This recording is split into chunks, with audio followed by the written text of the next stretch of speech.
tidak semua pertempuran bisa dimenangkan, tapi mengakhirinya dengan gagah berani adalah pilihan.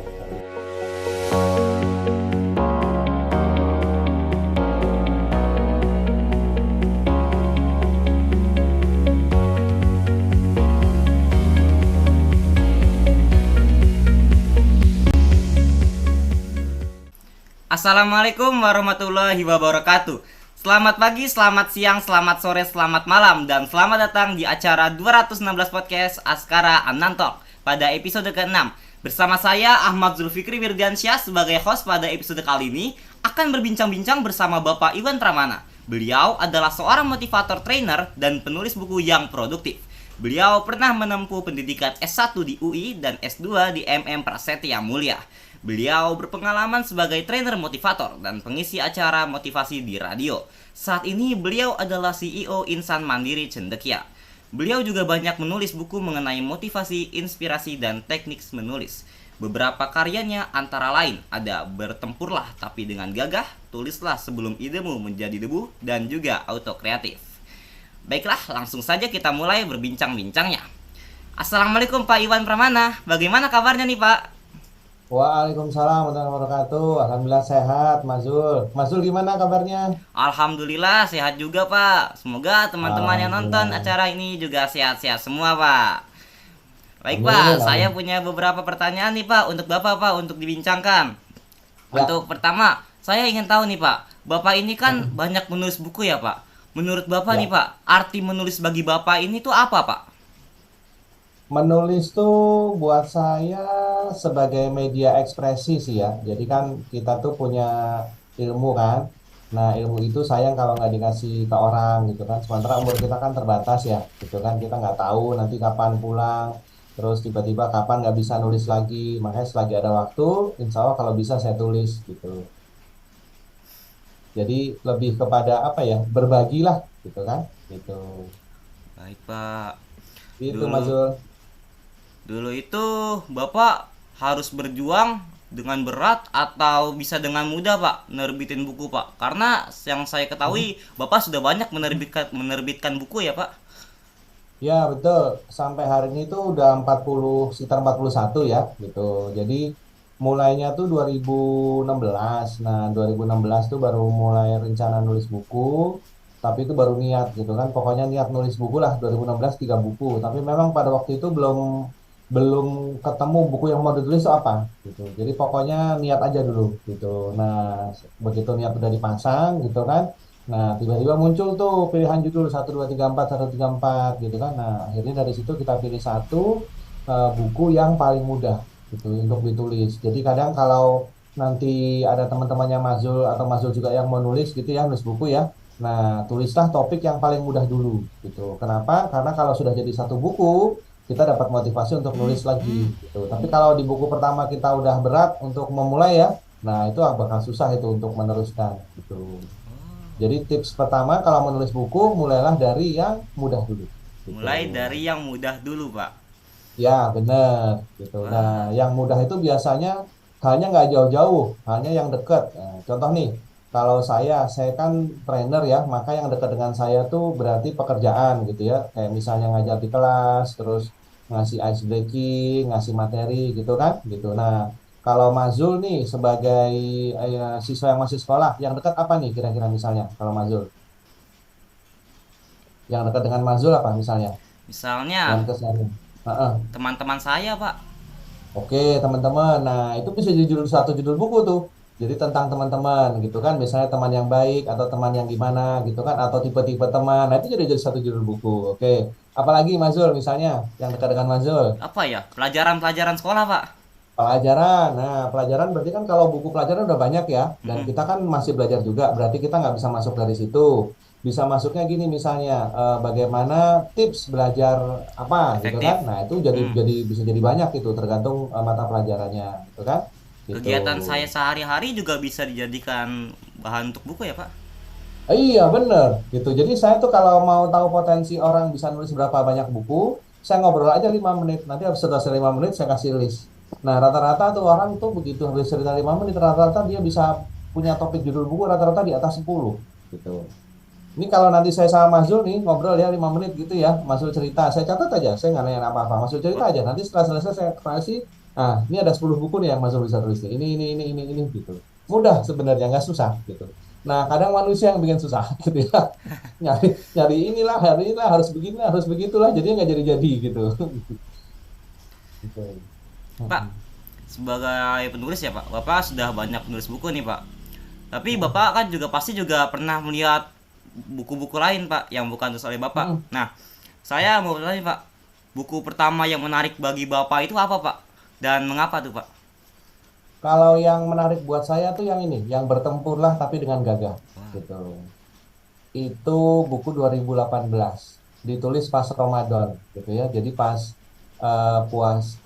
Lebaran tinggal 2 hari lagi, nah buku itu selesai gitu, jadi selama Ramadan full buku itu ditulis gitu. Jadi kesannya adalah terutama buku itu adalah hal-hal penting yang apa ya, yang baru dibukukan gitu ya. Itu kan termasuk buku yang masih apa namanya, belum di atas 10 ya, belum begitu banyak yang saya tulis kan 2018 itu kan, jadi baru berapa buku gitu. Nah itu kesannya mendalam tuh, yang benar-benar dengan gagah gitu. Dan buku itu juga kalau saya training biasanya dijadikan hadiah gitu. Kalau buku-buku saya kan rata-rata free download kan, mau download silakan saja gitu. Dan nggak dijual juga. Jadi kalau orang mau download bisa. Tapi kalau di hasil pas lagi sesi kelas gitu, nah mereka dapat hadiah. Nah dapat bukunya, saya tanda tangan, saya kasih ke teman-teman yang berhasil poinnya bagus lah kayak gitu. Hmm. Pak, gimana nih Pak cara nih Pak supaya cerita kita tidak buntu di tengah jalan Pak? Misal kita Oke. sudah tahu nih awal ceritanya Heeh, seperti apa, akhir ceritanya juga heeh, seperti apa, tapi di pertengah-tengahnya heeh. tuh kita bingung Pak mau isi apa nih Pak. Jadinya Oh, oke, oke, kosong oke. gitu. Ya, ya, ya. Jadi pengalaman saya selama beberapa tahun terakhir ya, sebenarnya yang bikin hambatan yang kita tulis mentok itu biasanya karena ketakutan kita sendiri gitu. Kita takut nanti dinilai orang ceritanya jelek. Kita takut nanti ceritanya begini. Kita takut nanti bukunya macam-macam gitu ya. Padahal sebenarnya hal itu kan belum tentu juga gitu. Jadi cara untuk mengatasi ketakutan adalah ketika nulis, bayangin, ambil aja beberapa contoh pembaca gitu ya yang akan buku kita gitu, yang akan baca misalnya siapa gitu ya, dan pilihlah pembaca yang mudah. Mudah maksudnya gini, jangan pilih yang bakal buku kita tuh yang levelnya lebih tinggi dari kita gitu. Contoh, kalau Mazul mau nulis buku gitu ya, menulis buku tentang teman misalnya ya gitu. Jadi waktu nulis sambil bayangin yang baca buku nanti misalnya teman-teman sebaya atau adik kelas atau siapa gitu ya. Tapi jangan bayangin yang baca itu profesor, insinyur, doktor, jangan gitu. Nah, begitu bayangin seperti itu gitu ya, nanti biasanya idenya langsung hilang. Oh. Tapi kalau kita konsisten gitu ya dengan yang paling nggak yang sebaya dengan kita atau yang levelnya apa ya, kayak tadi ya adik kelas apa segala macam, nah itu biasanya akan lancar punya gitu, bisa cepat. Ada satu buku yang saya tulis cuma 3 hari gitu ya, kayak yang buku judulnya Ronin itu 3 hari selesai gitu. Kenapa? Karena saya kayak ngobrol sama diri saya sendiri dan sama pembaca gitu, dan itu kan teman sebaya gitu kan, nah itu lebih lebih lancar biasanya gitu. Kalau Bapak sendiri itu kalau nulis buku itu tujuannya untuk siapa Pak? Untuk dibaca diri sendiri atau untuk dibaca Hah? orang lain? Kalau saya biasanya untuk saya bagi-bagi aja sih gitu ya. Kalau orang mau baca silahkan gitu ya, mau download biasa, mau download boleh silahkan. Atau ada juga yang download terus bilang ke saya mau saya cetak buat teman-teman boleh nggak? Boleh silahkan. Kemarin tuh ada 100 eksemplar lebih yang dia cetak gitu ya, dan terserah aja dia mau bagi-bagi ke siapa terserah gitu. Asal nggak dijual saya bilang gitu kan Ah, gitu. iya iya. Heeh. Lalu Pak, ada Heeh. trik nggak Pak yang Bapak lakukan untuk menambah daya tarik pada suatu cerita Pak? Ya, ya, ya. Biasanya ya, ini pengalaman saya ya.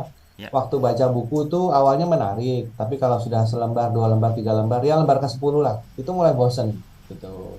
Oh iya. Nah, kenapa? Karena nggak ada gambarnya. Rata-rata buku tuh tulisan semua gitu kan. Buku sama dengan tulisan. Nah, dari situ saya belajar bahwa oke, saya harus merubah nih kalau orang mau baca gitu kan. Jadi saya rubahlah buku itu sama dengan tulisan yang besar gitu ya, plus gambar gitu. Jadi kalau nanti Mas lihat buku-buku saya ya, tulisannya itu rata-rata besar-besar dan spasinya Iya. agak lebar gitu ya, gitu kan. dan kertasnya putih gitu kan. Kalau di download tuh kertasnya, kalau dicetak, saya cetak bukunya kertasnya putih plus full color gitu. Jadi ketika orang baca dia nggak hanya lihat tulisan tapi juga ada Gambar. gambar yang dia bisa dilihat gitu. Nah itu membantu itu gitu supaya apa namanya, supaya orang senang juga gitu. Mm-mm. Pernah merasa bosan Pak ketika menulis Pak? Sebenarnya bukan bosan, bagi waktu gitu Bagi ya. waktu.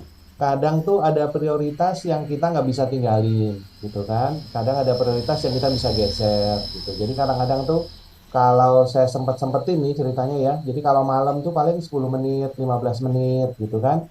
Ada ide nggak ada ide ya cobalah paling nulis sedikit atau berapa gitu ya. Tapi kalau ada pas prioritas yang lagi lebih penting gitu kan. Nah, itu kan harus kita geser. Nah, itu kadang-kadang di situ tuh waktunya yang kita sulit bagi waktu.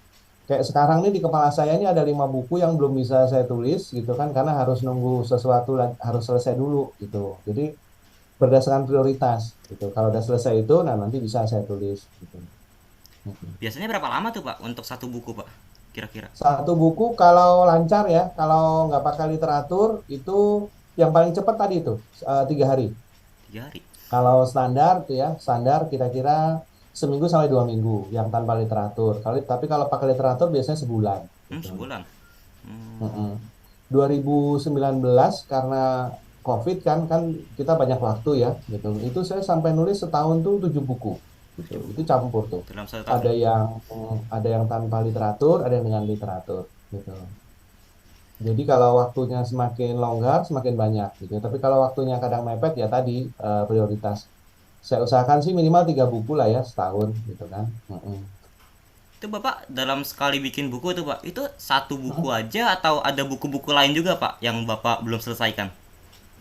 Oh, biasanya saya 1 buku selesai baru mulai yang lain Oh, jadi gitu. fokus satu buku dulu Pak, langsung selesai. Ha-ha, ha-ha, ha-ha, gitu kan. Gitu gitu. Jadi kalau istilahnya apa namanya, selesai dulu baru kita mulai. Karena kalau kita mulai bersamaan itu kadang-kadang konsentrasinya suka pecah karena kan yang satu nyari butuh data ini, satu butuh data ini gitu kan. Yang satu harus survei, yang satu harus googling, yang satu harus dikunjungi tempatnya. Nah, kayak gitu tuh kadang repot. Jadi satu selesai itu lebih apa ya, lebih puas lah gitu. Mm-mm. Terus Pak, kalau misalnya Bapak nih kan udah bikin buku nih Pak. Buku ini Bapak Mm-mm. udah usaha untuk membuatnya. Lalu ada orang lain membacanya tapi rasanya mereka nggak puas dengan apa yang Bapak tulis Pak. Sehingga mereka Ya, memberikan semacam kritik ke Bapak. Nah, tanggapan Bapak bagaimana tuh Pak? iya pernah itu, pernah Pernah? kejadian, pernah. saya saya biarin aja gitu kan. Kalau jadi prinsip saya gini, kalau orang ngasih kritik mungkin maksudnya perhatian ya, satu itu, yang kedua mungkin nggak cocok sama dia gitu. Jadi saya mah nggak ambil pusing. Kalau dia mau nulis buku yang lebih bagus silahkan, saya malah senang gitu kan. Tapi sampai sekarang dia nggak nulis-nulis juga gitu. Benar Pak. Jadi kalau apa namanya, kalau nulis itu kan selera ya sebenarnya ya. Jadi kayak misalnya inilah kalau makan bubur ayam gitu kan, ada yang suka diaduk, ada yang nggak suka diaduk, ada yang pakai sausnya banyak, ada yang pedas, ada yang enggak gitu kan, ada yang pakai sate segala itu kan sebenarnya selera kan gitu kan. Nah Iya. nulis buku juga gitu sebenarnya selera kita.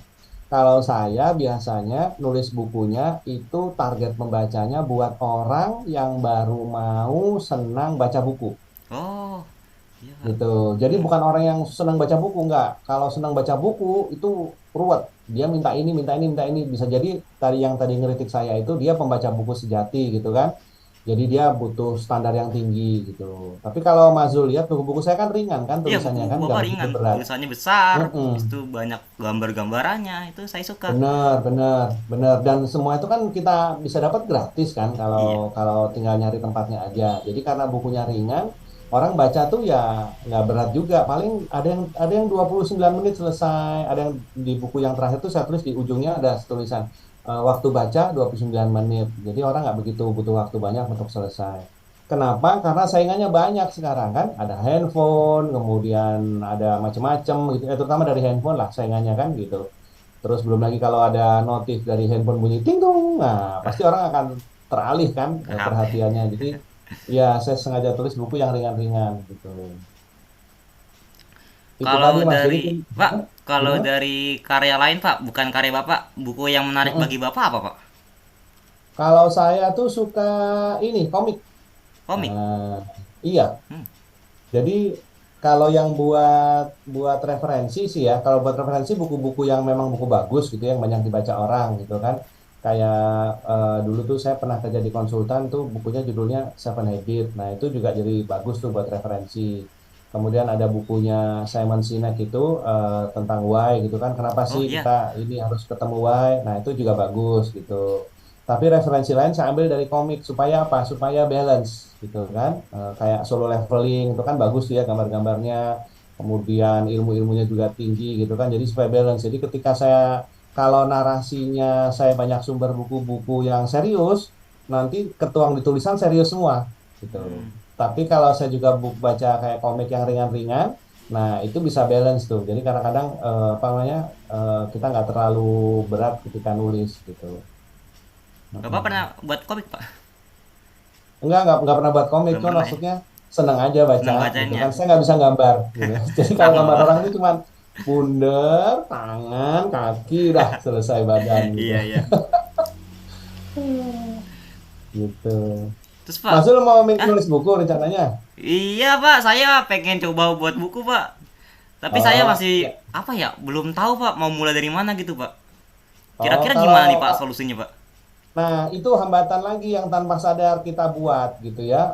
Apa namanya? Ada bukan mental block sih apa ya? Jadi sebelum nulis tuh bingung sendiri. Padahal tuh gini, ide itu kalau kata Mark Zuckerberg ya, ide itu Tuhan nggak ngasih kita ide tuh sudah jadi gitu. Kata Mark Zuckerberg nih di kalau cari-cari kata-kata dia ya. Jadi ibaratnya kita nemu berlian tapi belum diasah dan masih kotor banyak lumpurnya gitu. Nah, gimana supaya ide bagus? Berarti kan berliannya harus dicuci gitu kan ya, terus diasah jadi bagus. Nah, kalau di menulis itu cara mencuci dan mengasahnya adalah buka dulu komputernya, buka laptopnya, halaman kosong, kita siap di situ. Bengong dulu barang 5 menit nggak apa-apa gitu. Tapi memang itu cara ngasahnya begitu. Nanti idenya akan muncul sendiri ngalir, teng teng teng teng teng teng teng teng, gitu. Tapi kalau kita nggak pernah nyiapin gitu ya, nggak pernah buka buka komputer untuk nulis, nggak pernah persiapan, cuma di dalam kepala, itu nggak akan jadi. Oh, Gitu. hmm. Jadi buka dulu, duduk aja tenang. Nah, mulailah dengan mau ditulis. Nggak usah dilihat dulu nanti beberapa yang mau ditulis, pokoknya tulis aja dulu. Pinginnya mau apa dulu ya itu, yang muncul langsung tulis gitu. Hmm. Dan nanti kalau idenya sudah muncul ya, jangan di stop. Misalnya jatah nulisnya 15 menit gitu kan, 15 menit ya, set, set, set, gitu kan. Tapi ternyata idenya ngalir terus sampai 30 menit, ya udah terusin aja sampai idenya selesai gitu. Jadi kenapa ide itu nggak boleh diputus? Kadang-kadang kalau dia muncul langsung banyak gitu kan jadi panjang. Nah itu susah tuh kadang-kadang kalau udah muncul begitu. Gitu. Tapi kalau nggak ada ide juga jangan, misalnya jatah kita 15 menit, tapi kita 5 menit udah selesai. Jangan jangan itu juga. Tapi biarin aja udah 15 menit biarin dulu. Kalau nggak memang nggak ada ide, ya sudah tutup. Nggak apa-apa, besok mulai lagi kayak gitu. Biasanya tempat buat dapat ide banyak dari mana, Pak? eh Bebas sih, nggak tergantung tempat. Saya mah kadang-kadang lagi jalan, kadang-kadang pas lagi di mana gitu ya, kemudian lagi ngerjain apa, tiba-tiba muncul, terus saya tulis gitu. Jadi supaya idenya nggak hilang gitu ya, kalau di HP ada notes, nah Mas tulis tuh idenya di situ, Setiap dapat gitu ide kan? dicatat ya, Pak, biar nggak lupa. Ya benar, disimpan lah ya, gitu kan Iya. supaya nggak hilang. Nah, jadi kadang-kadang ide yang muncul itu bisa jadi satu buku atau kadang bisa lebih, kadang bisa jadi 3 buku juga gitu. Kadang idenya hanya berupa judul, ting nggak apa-apa, tulis dulu aja gitu, jangan dibuang gitu kan. Makanya standby aja handphone atau kalau nggak ada nggak kalau pas nggak bawa handphone, bolpen sama kertas gitu kan. Nah itu standby aja, tulis, kemudian jangan dibuang gitu ya. Nah, nanti kalau dikumpul-kumpulin tuh, kadang-kadang ide itu ketemu si ide ini ketemu sama ide ini ketemu sama ide ini gitu. Mm-mm. Hmm. Jadi yang penting ketika kita lagi jalan gitu, saya mau nulis apa ya, gitu ya, mau apa yang mau ide saya ditambahin ya. Jadi ada otak tuh dibantu untuk apa namanya, kita bantu supaya dia bantuin mikir juga, gitu kan. Aku mau nulis apa ya? Nah, kan berupa kalimat tanya tuh kan. Nah, kita tanya aja ke diri kita sendiri nggak apa-apa. Nanti biar diri kita mikir sendiri, gitu ya. Bisa jadi besok pagi dapat jawaban atau 2 hari lagi dapat jawaban kayak gitu. Nah, itu yang banyak orang nggak lakuin, gitu kan. Pokoknya Iya. nulis buku, nulis begitu udah mentok, udahlah susah nih ternyata bukunya. Padahal susah atau enggak itu kan tergantung kita. Kan kita Tergantung nulis kita. buku ya kan, Bener. gitu. Orang lain mah nggak ada urusan gitu, gitu. Bapak Heeh. kalau nulis buku gitu sambil mikir nggak, Pak? Atau asal tulis Gimana? aja gitu? Sambil mikir nggak? Sambil mikir. Iya, kayak tulis apa ya? Oh, Hmm, kadang tuh malah idenya muncul pas lagi nulis gitu pas ya. lagi Misalnya nulis. iya, mau nulis ke A. Ini udah dapat nih ide A nih. Kemarin kan bisa dapat ide nih, kayak saya gantung gitu ya. Terus saya mau tulis nih. Nah, saya mau nulis A. Tapi di tengah jalan, ada jalan baru ke B. Ya sudah, saya belok ke B, kayak yang lebih menarik. Oh, gitu. Heeh.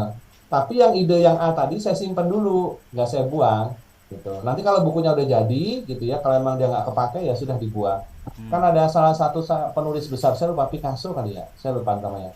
Jadi ketika dia membuat tulisan itu nggak semuanya kita bisa pakai sebagai tulisan. Ada bagian-bagian yang harus dipotong kanan kiri atas bawah gitu. Dan kadang bagian yang dipotong tuh lebih banyak gitu. Biasanya berapa tuh, Pak? Direvisinya, Pak? Apanya? Bukunya Revisi. Bapak. Oh Apa? gini, ya, untuk tip revisi saya sarankan ya, kalau pas lagi nulis buku jangan direvisi dulu. Oh, Sampai bukunya selesai, pas udah baru revisi. selesai baru dibaca-baca Baru ulang gitu. revisi. Ya, kenapa? Karena kalau direvisi di tengah nggak selesai-selesai. Oh, Gitu. Saya sudah pernah nyoba. Gitu kan? Kenapa? Karena manusia kan pinginnya sempurna, pinginnya bagus, pinginnya ketika orang baca tuh orang senang gitu ya. Nah, itu bahaya itu. Gitu. Jadi kalau saya setelah selesai baru saya merevisi. Nanti kalau sudah selesai ya pas merevisi jadi nggak usah deh udah bagus ini gitu. Jadi nggak jadi revisi banyak, cuma dikit yang direvisi. Gitu. iya, Pak. Soalnya saya pernah tuh, Pak, dikasih tugas buat teks cerpen. Nah, itu saya tuh Mm-mm. ngestak di satu bagian tuh kayak kok rasanya nih kurang sempurna. Saya ulang-ulang lagi, petak-atik lagi. Jadinya nggak selesai-selesai. Akhirnya ya Iya benar. padanya itu. Benar, benar, benar. Itulah hambatan gitu ya. Jadi walaupun kita merasa buku kita kurang bagus, selesaiin dulu aja gitu ya. Nanti bisa jadi ada satu bab yang ditarik gitu kan, kelebihan gitu kan, gitu. Pernah saya udah berapa? Dia ada sepertiga nulis buku, kayaknya nggak dipakai nih bab ini saya tarik nggak apa-apa gitu kan. Tapi kan setelah selesai gitu ya. Gitu. Tapi kalau kalau kita baru sepertiga kita koreksi, nanti nggak selesai-selesai. Hmm. Hmm. Selain nulis, kegiatan Bapak apa lagi, Pak? Yang Bapak suka? Saya selain nulis, Hmm. kalau sekarang paling ngajar gitu ya. Terus kalau ngajar tuh kan hobi dan pekerjaan ya jadi satu kan, enak gitu. Jadi makanya kalau saya ngajar tuh sekaligus ini ngasih buku saya ke para peserta yang ikut seminar, ikut training gitu kan. Jadi saya bilang di depan bagi Bapak Ibu yang skornya bagus, nanti bisa dapat buku saya. Ini buku saya tunjukin gitu kan full color, kemudian apa namanya kalau Bapak Ibu nggak mau boleh buat temennya gitu kan. Buat yang mau aja loh ya, ini nggak ada paksaan loh ya. Kalau Bapak Ibu nggak mau ngumpulin skor ya nggak apa-apa, nanti bisa download sendiri, saya kasih linknya gitu. Jadi orang bisa bisa lihat-lihat sendirilah dia butuhnya apa gitu kan, gitu. Hmm. Mm-mm. Terus, Pak, ini Mm-mm. dunia menulis ini seberapa besar nih, Pak, pengaruhnya ke kehidupan pribadi Bapak, Pak? Kalau boleh tahu, Pak. Ya, kalau saya kebetulan kan pekerjaannya istilahnya kalau di sekolah tuh kan kayak guru ya, gitu kan. Ah, Jadi guru. kan kalau di ini kan karena di perusahaan jadi kan bilangnya facilitator, trainer gitu ya. Nah, buku itu penting banget gitu kalau buat saya gitu. Karena orang akan ngelihat juga sebenarnya kan. Bapak ini selain ngomong-ngomong dia juga nulis nggak? Karena salah satu simbol saya nggak tahu ya, masih berlaku kayaknya gitu ya. Salah satu simbol ketika orang mengajar itu dia harus punya buku gitu. Nggak Hmm. wajib sih, tapi orang akan lebih suka kalau seseorang tuh punya buku gitu. Terlepas apapun tujuan dia nulis buku gitu ya, buat buat istilahnya buat apa ya? Buat simbol bisa buat apa gitu. Oh iya, si bapak ini ngajar, oke dia sudah punya buku, oke berarti ilmu dia lumayan lah, ada yang bisa dibagi-bagi ke orang kayak gitu, gitu kan? Gitu. Mm-mm. Pernah nggak, Pak, ada masa di mana Bapak ini ada rasa malas buat menulis, Pak? Kalau kalau males tergantung. Sebenarnya bukan males, apa ya capek, gitu Capek. ya. Capek bukan karena nulis bukunya, tapi kita sudah menyiapkan waktu untuk nulis, tapi capek badan gitu ya. Karena badan capek, jadi nggak jadi nulis kayak gitu. Jadi komputer hidup aja udah, nih hidup setengah jam ya nggak nulis apa-apa gitu. Karena udah kecapean gitu kan, gitu. Karena saya biasanya mulai nulis tuh malam jam 10, setengah 11 gitu. Nah itu saya baru nulis gitu. Setelah semua beres gitu kan, gitu. Mm-mm. Tapi saya kadang-kadang masih males sih, Pak, kalau mau nulis, Pak. Misal kayak sebenarnya saya pengen nulis Heeh, ini, saya pengen buat karya heeh, ini, tapi saya males heeh. aja gitu nulisnya itu, Pak. Kira-kira Nah, ada motivasi nggak, Pak, bagi kami para Kak, generasi muda untuk lebih semangat dalam menulis? Ya, kalau Mas mau nulis nomor satu, tujuannya tuh apa? Harus ditentukan dulu, gitu. Buku itu buat apa, gitu ya. Misalnya, kalau Mas nulis buku tentang pertemanan, gitu ya. Itu kalau nanti buat dibagi-bagi ke teman, itu akan berbeda dengan niatnya kalau untuk, aku biar inilah, biar lebih dekat sama teman, misalnya gitu ya. Itu akan beda. Beda lagi kalau misalnya niatnya, bukunya sama nih ya, pertemanan, tapi niatnya membuat supaya biar dikenal orang. Nah, itu kan beda, gitu kan. Oh. Jadi dari bukunya nanti bisa kelihatan. Makanya kalau niatnya kuat, gitu ya, itu biasanya insya Allah bukunya jadi, gitu ya. Kalau halangan, hambatan pasti ada lah, gitu ya. Waktu yang kurang atau apa misalnya gitu kan.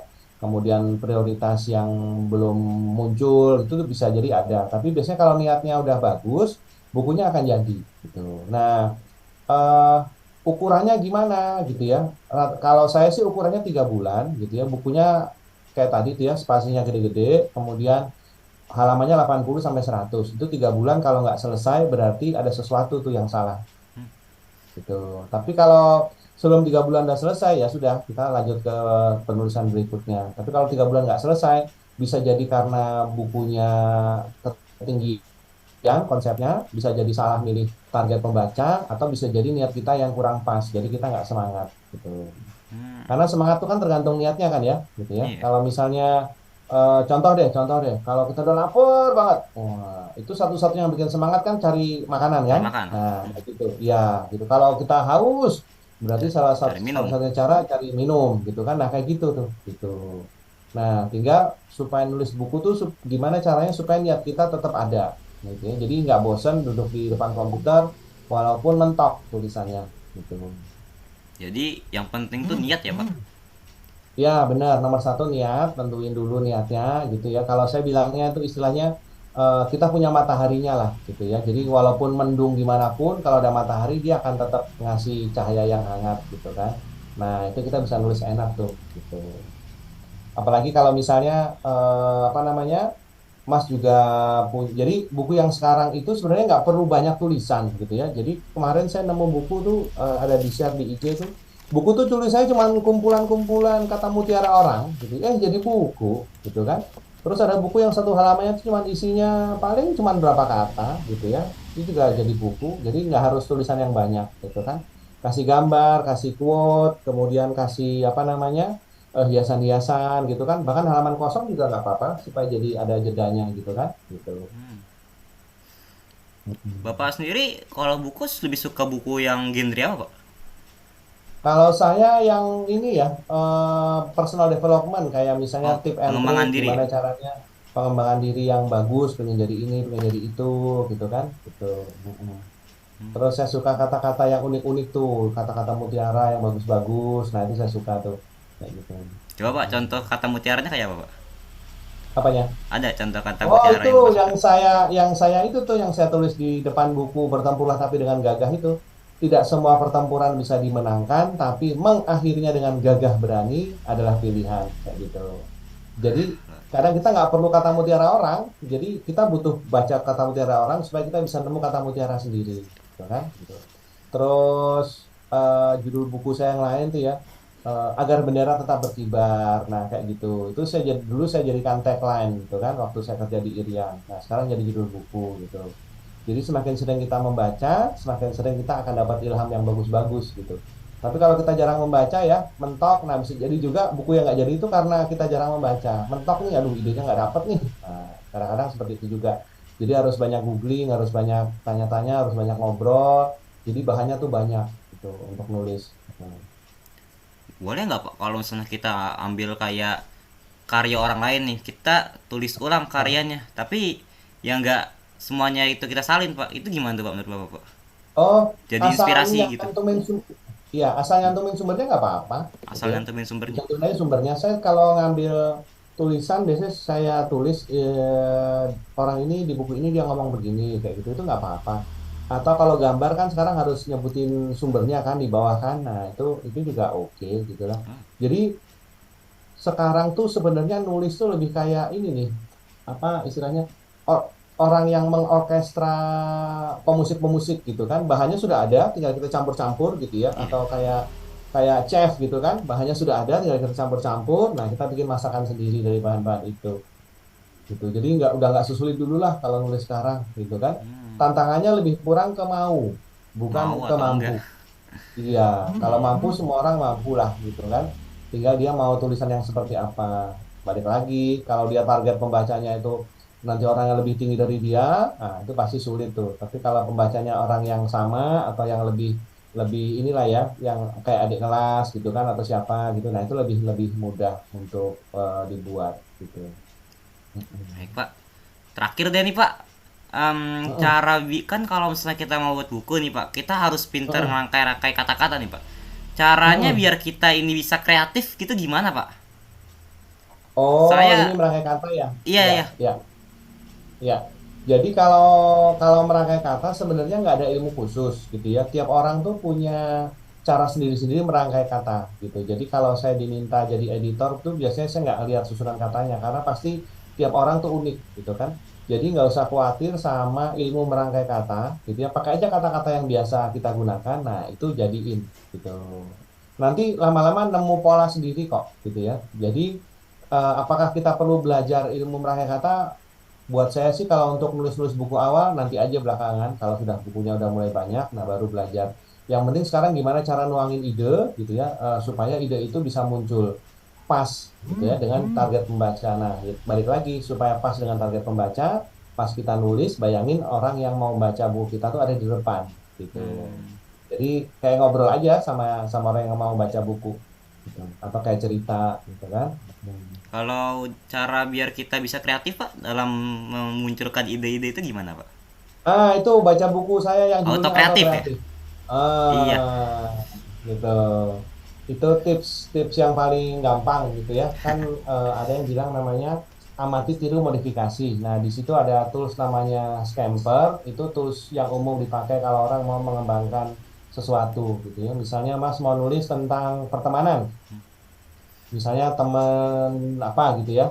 Bisa S itu kan substitusi gitu ya. Nah, kira-kira apa yang bisa diganti sehingga lebih menarik kayak gitu. Jadi kita bikin list nanti yang mau diganti misalnya lokasinya nggak usah di Indonesia, lokasinya di mana, apa yang diganti tokohnya, tokohnya misalnya zaman sekarang apa masa depan gitu Oh, ya. Itu, itu baru S. Habis itu C, combine, combine. Apa yang mau Mas kombinasi. kombinasikan? Ya, dengan tokoh itu, dengan yang sekarang, atau misalnya zaman dulu sekali, tapi sudah ada handphone gitu ya, atau zaman dulu sekali, tapi sudah ada teleport gitu. Nah, supaya tahu gitu-gitu itu, makanya saya baca komik gitu. Nah, itu ada di komik tuh kan, gitu. Banyak di komik-komik itu. Komik apa Gitu. Pak biasanya Pak? Ini aja yang biasa-biasa, yang action, tipe-tipe action banyak. Action. Mm-mm. Mm-mm. Gitu. Oke deh. Wah, luar biasa banget. Banyak sekali yang kita dapat dari perbincangan kali ini. Tapi sayangnya kita udah sampai di ujung acara nih Pak. Waktu kita tidak banyak. Terima kasih Ya, banyak ya Pak Iwan sudah menyempatkan waktu untuk sama-sama. berbincang dengan saya. Ya, mudah-mudahan bisa membantu gitu ya bagi Ya, yang mau nulis buku. Kalau mau nulis buku silakan download aja yang saya tulis. Yang komplit tuh yang ini. Tulislah sebelum idemu menjadi debu. Itu 20 saya suka tips itu. menulis buku sebelum menulis, saat menulis dan sesudah menulis. Tapi kalau mau yang ringan-ringan ya, yang ringan sekali yang sebelum kalau kita belum punya ide apa-apa ini aja nulis ayo nulis buku bisa. Nah, itu Ayo nulis itu buku buku bisa. tahun 2000 ya, buku tahun 2017 kalau nggak salah yang mau dipakai gitu. Itu simpel banget. Nah, Oh iya, bagi teman-teman yang ingin membaca karya dari Pak Iwan ini bisa langsung dicek ya di 216 online library. Linknya sudah tertera di deskripsi di bawah kolom deskripsi ini. Oke, terima kasih banyak Pak Iwan. Semoga apa yang kita bicarakan hari ini bisa bermanfaat bagi banyak orang, bagi para penonton dan bagi amin. semua yang di rumah. Saya Amin. tutup acaranya. Saya Ahmad Zulfikir Rudiansyah, izin menutup acara podcast kali ini. Wassalamualaikum warahmatullahi wabarakatuh. Waalaikumsalam warahmatullahi wabarakatuh.